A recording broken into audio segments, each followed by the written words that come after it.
Acara pernikahan di Desa Mataram Ilir, Kecamatan Seputi Banyak, Lampung Tengah, pada Sabtu 6 Juli 2024 lalu berubah jadi bencana. Seorang warga bernama Salam tewas karena terkena peluru nyasar. Pelakunya adalah seorang anggota DPRD Lampung Tengah bernama M. Saleh Mukadam. Ia pun sudah ditetapkan sebagai tersangka dalam kasus penembakan tersebut. Diketahui Saleh sendiri telah menyerahkan diri ke Polres Lampung Tengah pasca kejadian penembakan. Penembakan diduga secara tidak sengaja saat prosesi penyambutan keluarga besan pernikahan keluarga iparnya di Desa Mataram Ilir, Kecamatan Seputi Banyak, Lampung Tengah pada Sabtu 6 Juli 2024 sekira pukul 10 waktu Indonesia Barat. Peristiwa itu berawal saat Saleh diundang selaku tokoh masyarakat setempat. Pesta pernikahan menggunakan adat Lampung mulai dari penyambutan tamu hingga resepsi. Prosesi penyambutan tamu ini menggunakan tradisi Lampung, yakni melepaskan tembakan ke udara. Dari hasil pemeriksaan sementara, pelaku yang diberi senjata api langsung mengokang. Ia tak sadar jika senjata itu telah terisi peluru. Saat dikokang, senjata api yang dipegang anggota dewan dari fraksi Gerindra tersebut langsung meletus. Korban yang duduk sekitar 15 hingga 20 meter dari posisi Saleh langsung terjatuh begitu terkena peluru nyasar. Kabid Humas Polda Lampung Kombes Umi Fadilah Astuti mengatakan korban tersungkur dengan kondisi kepala berdarah. Umi menuturkan Saleh tak sengaja melepaskan tembakan yang mengenai korban. Korban tersungkur setelah mengalami luka tembak di bagian kepalanya.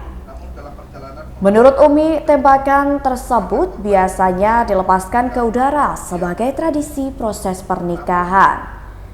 Kejadian tersebut juga dibenarkan oleh Dan Ramil 41109 Seputi Surabaya, Kapten Infanteri Gunawan. Seusai kejadian, Salam pun sempat dilarikan ke puskesmas setempat untuk mendapat pertolongan pertama. Dari puskesmas, kemudian korban dirujuk ke rumah sakit. Namun, sayangnya, nyawa Salam tak tertolong. Ia meninggal dunia dalam perjalanan ke rumah sakit. Gunawan mengatakan personil yang turut mengawal TKP mengidentifikasi Saleh membawa 3 pucuk senjata api. Ketiga senjata api yang dibawa yakni pistol FN dan senapan laras panjang SS1. Salam yang merupakan korban penembakan anggota DPRD Lampung Tengah diotopsi di Rumah Sakit Bayangkara Polda Lampung. Personil Koramil 41109 Seputi Surabaya pun turut diterjunkan mengawal jasad korban.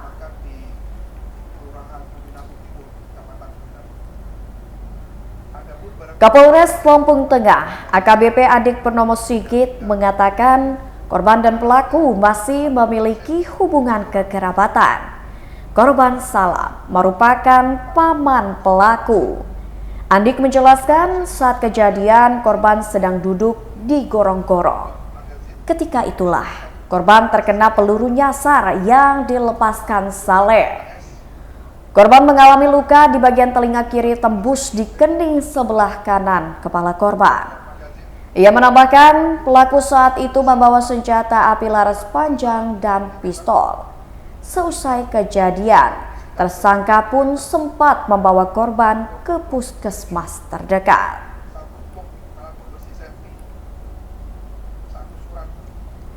Pasca kejadian penembakan, polisi pun menemukan sejumlah senjata api saat menggeledah rumah anggota DPRD Lampung Muhammad Saleh Mukadam.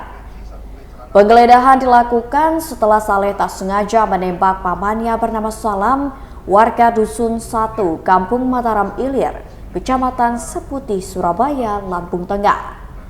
Tim gabungan Ditkrimum Polda Lampung dan Polres Lampung Tengah menggeledah 3 rumah milik Saleh di lokasi berbeda, yakni rumah yang berada di Dusun 1 Kampung Mataram Ilir, Kecamatan Seputi, Surabaya, Lampung Tengah, dan rumah yang berada di Jalan Cempaka, Kelurahan Margorejo, Kecamatan Metro Selatan Metro, dan terakhir rumah warga berinisial SW yang berlokasi di Bumi Nabung Timur, Lampung Tengah. Dari 3 lokasi tersebut, polisi mengamankan sejumlah senjata api dan amunisi. Terdapat pula barang bukti lainnya yang diamankan oleh tim gabungan, yakni berupa 2 boks senjata api kosong dan 1 boks alat pembersih senjata api kosong.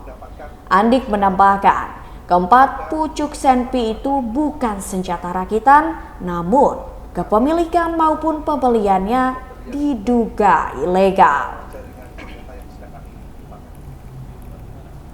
Sampai saat ini, Polres Lampung Tengah masih menyelidiki asal 4 senjata api milik M. Saleh Mukadam. Kepolisian menemukan 3 pucuk senpi laras pendek dan 1 pucuk laras panjang buatan pabrik saat menggeledah rumah tersangka Mukadam. Andik mengatakan pihaknya masih mendalami terkait sumber dari 4 senpi tersebut. Pendalaman ini dilakukan berupa bagaimana tersangka bisa mendapatkan atau membeli senpi-senpi tersebut. Dari pengakuan tersangka, senpi itu hanya digunakan untuk acara adat seperti peristiwa yang telah terjadi pada Sabtu 6 Juli 2024 kemarin. Tetapi karena diduga senjata-senjata itu didapatkan secara ilegal, kepolisian masih melakukan pendalaman penyelidikan. Andik menyatakan tak ada keterlibatan aparat terkait asal-muasal senjata api tersebut. Andik menambahkan senjata api itu diduga ilegal karena tidak adanya surat resmi. Sementara itu, Erna Sari selaku istri Salam, korban penembakan oleh anggota DPRD Lampung Tengah, minta polisi menegakkan keadilan. Hal itu disampaikan Erna kepada jajaran Polres Lampung Tengah yang melayat ke kediaman korban di Dusun 1 Kampung Mataram Ilir, Kecamatan Seputi, Surabaya, Lampung Tengah pada Minggu 7 Juli 2024 kemarin.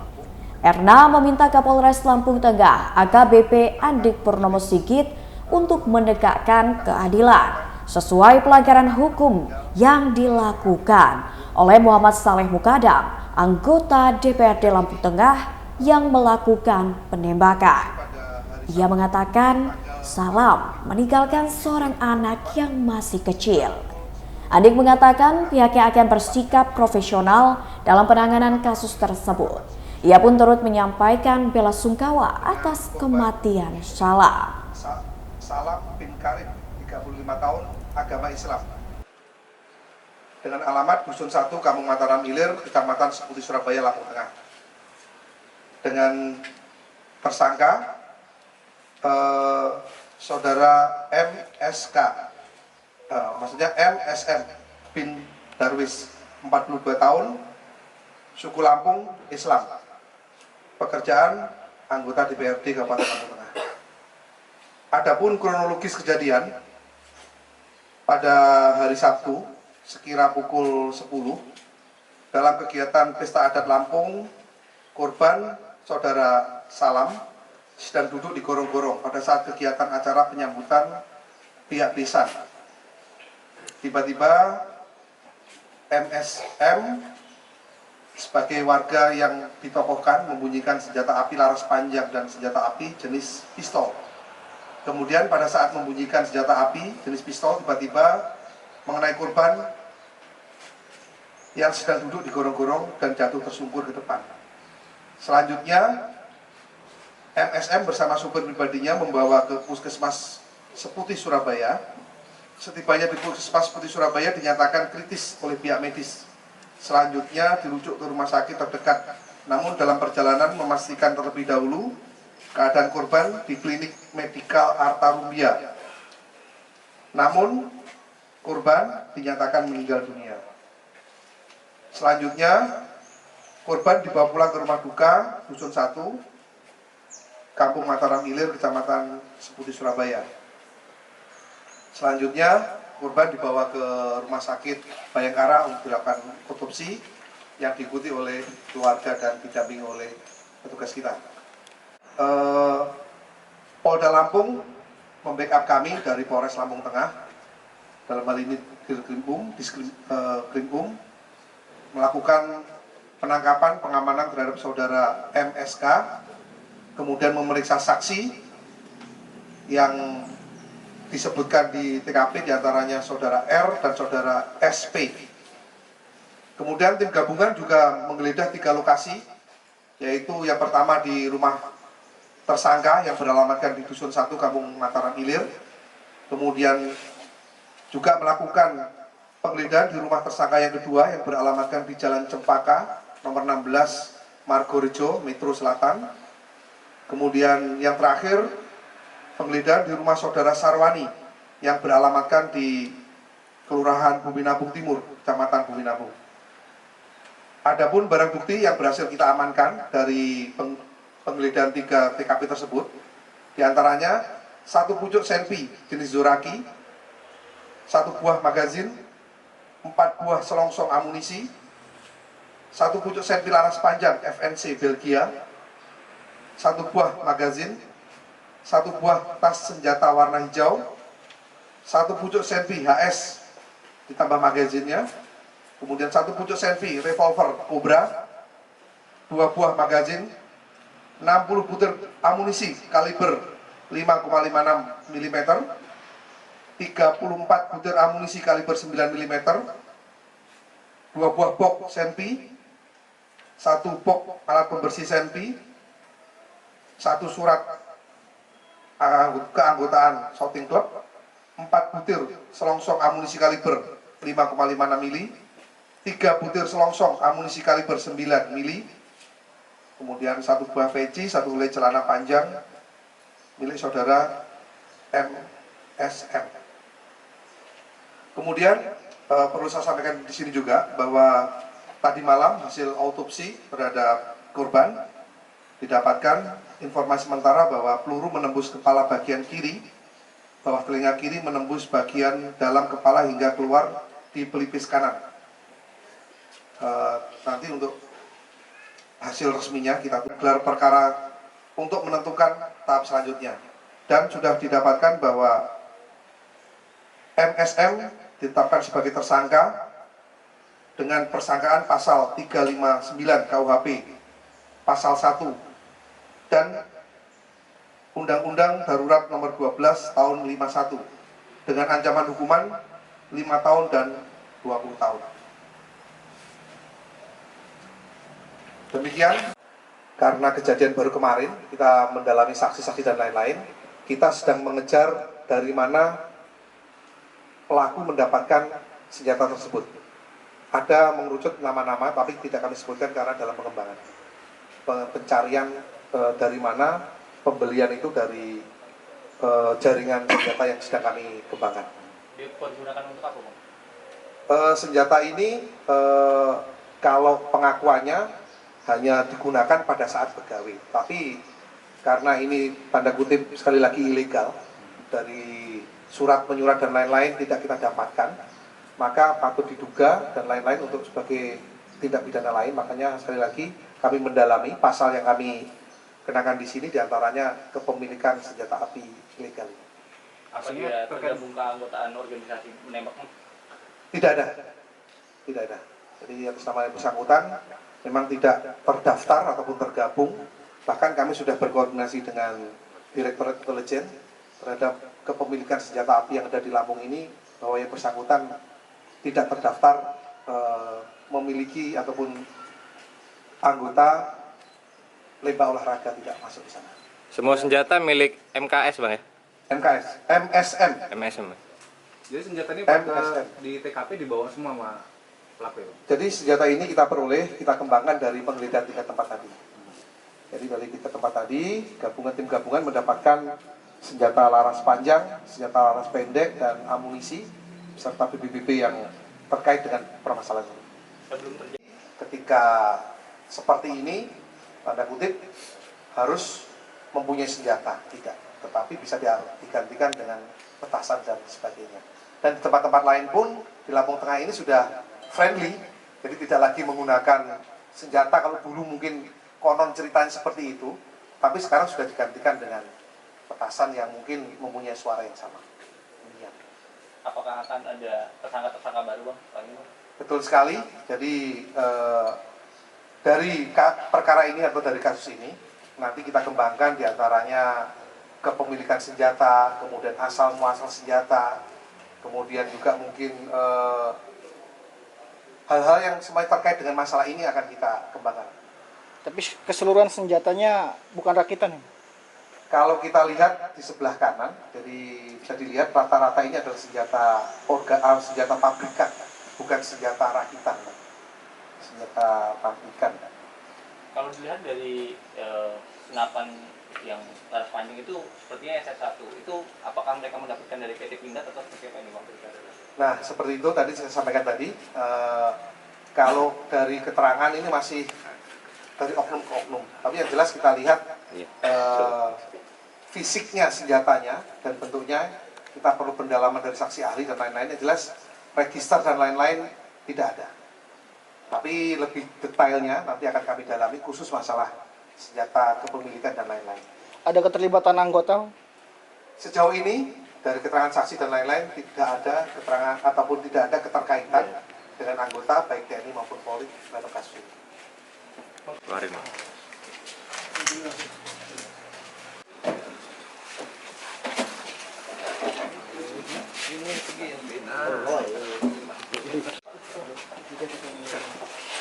Ini kasih bawa pulang.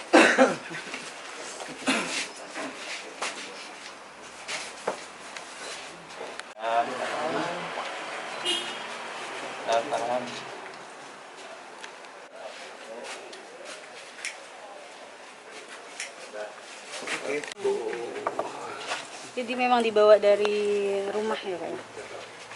Kalau keterangan saksi seperti itu, tapi nanti lebih jelasnya kita lihat ini ya, saksi selanjutnya ya. Ambil. Nah, ini masih kita ya pasti ada, tapi nanti kita tunggu hasilnya dari tim penyidik.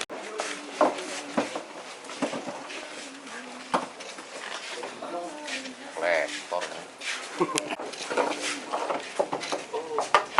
Ya, ada yang putar bola ini.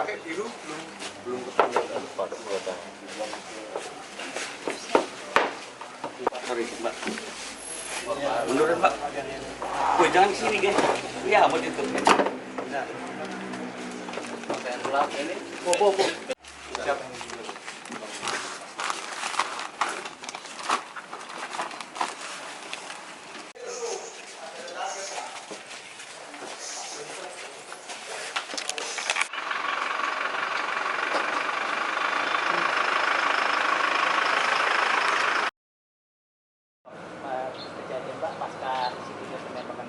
Baik, terima kasih.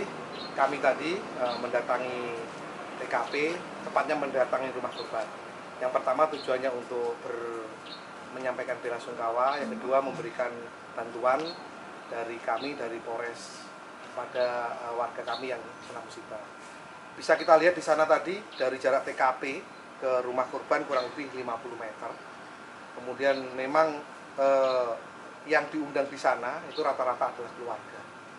Jadi antara pelaku dan korban ini bisa dipastikan ada hubungan kekerabatan atau keluarga. Jadi sepintas kita dengarkan memang ada pro kontra di pihak keluarga, ada yang menghendaki selesai dengan baik, tapi sebagian juga menghendaki penegakan hukum. Tapi yang jelas kami dari kepolisian akan memproses kejadian ini dengan seadil-adilnya sesuai dengan aturan yang berlaku. Situasi sendiri tadi melihatnya seperti apa? Pasca itu saya lihat sudah kondusif, dingin dari masyarakat, korban dan lain-lain tidak ada berkumpul. Jadi tapi hanya keluarga terdekat yang sedang melaksanakan kegiatan 7 harian dan seterusnya. Tapi secara kasat mata kita lihat di lingkungan sana pasca kejadian itu masih aman dan kondusif. Apa upaya dari pihak kepolisian untuk yang sekarang? Yang pertama, upaya kami akan mengusut tuntas masalah ini dengan sebaik-baiknya dan seprofesional mungkin secepatnya. Yang kedua, himbauan kami terhadap kejadian ini jangan sampai terulang. Karena kita ketahui bahwa senjata api ini memang dilarang. Apapun alasannya ada aturannya. Jadi walaupun alasan ada dan seterusnya. Jadi apabila alasan letusan itu harus menggunakan senjata tidak, tapi bisa digantikan dengan petasan dan sejenisnya. Jadi saya himbau pada masyarakat jangan mudah terprovokasi, terbawa, sehingga masyarakat menjadi korban ataupun pelaku. Demikian itu. Kemudian dan terakhir untuk keluarga korban tersendiri itu korban ini meninggalkan berapa orang anak dan keseharian itu bekerja sebagai apa dan berdasarkan keterangan kita keluar dari keluarga korban? Kalau sepintas dari keluarga tadi kita dengarkan bahwa korban ini adalah swasta yang tidak punya pekerjaan yang tetap ataupun dengan petani biasa, kemudian meninggalkan satu orang anak kecil, tapi kita lihat usia sekitar 2 tahun ya, 2 tahun, seorang istri yang mana kita lihat pada saat ini masih sangat berduka. Jadi intinya kami yang jelas akan melaksanakan tugas kami sebagai penegak hukum untuk menyidik kasus ini dengan terang dan seadil-adilnya. Tadi kan kalau kita temui tadi masih shock menurut pengakuan dari keluarga korban ini, langkah dari pihak kepolisian apa untuk shock terapi? Yang pertama kita memberikan bantuan, yang kedua kami akan coba nanti menurunkan PPA untuk mendampingi istri daripada korban supaya kembali semangat, kembali kuat nanti bersama dengan Polsek PPA yang ada di sini. Kemudian selanjutnya karena tadi masih shock tadi, kita mencoba tadi mendampingi, kemudian memberikan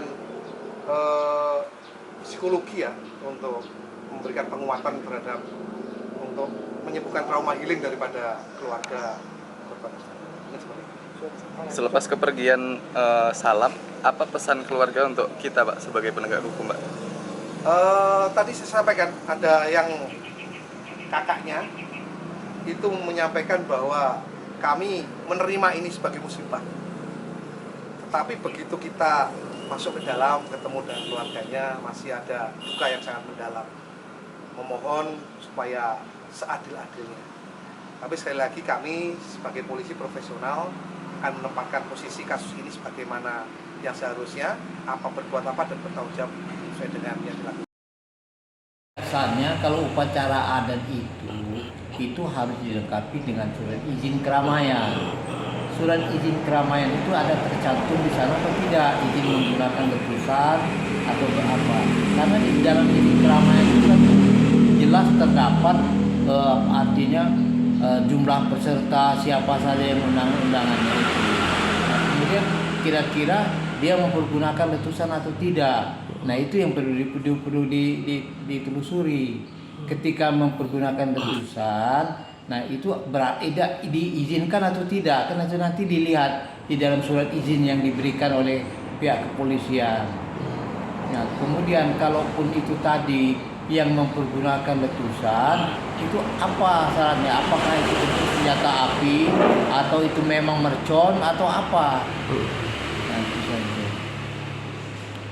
Melihat itu sebagai musibah. Artinya suka tidak suka pihak penyelenggara ini itu harus memohon membuat pernyataan maaf kepada keluarga yang terkena musibah. Artinya dia harus menemui siapa yang dituakan di dalam yang kena musibah itu.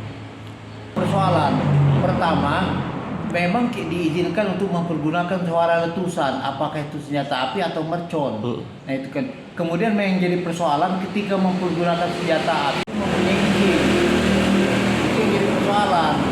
Nah jadi kalaupun yang tidak punya kewenangan, misalnya kalau yang punya kewenangan mempergunakan senjata api, apakah di pihak kepolisian, apakah pihak TNI, ya itu bisa dimungkinkan. Tetapi kalau ada pihak lain yang mempergunakan senjata api, juga itu ada artinya hal yang terpisah. Izinnya itu yang perlu diselidiki, bukan itunya. anggota dewan. Siapapun itu ada izin tersendiri kalau senpi.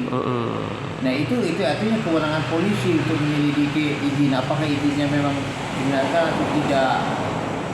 Itu mempergunakan letusan. Letusan itu di dalam surat izin itu apakah menggunakan senjata api ataukah mercon ataukah apa-apa, itu jelas tersurat di dalam izin. Ya saya kembalikan ke tadi, bukan kita katakan kecewa atau tidak kecewa, tapi itu adalah musibah besar bagi Saiful Hajat.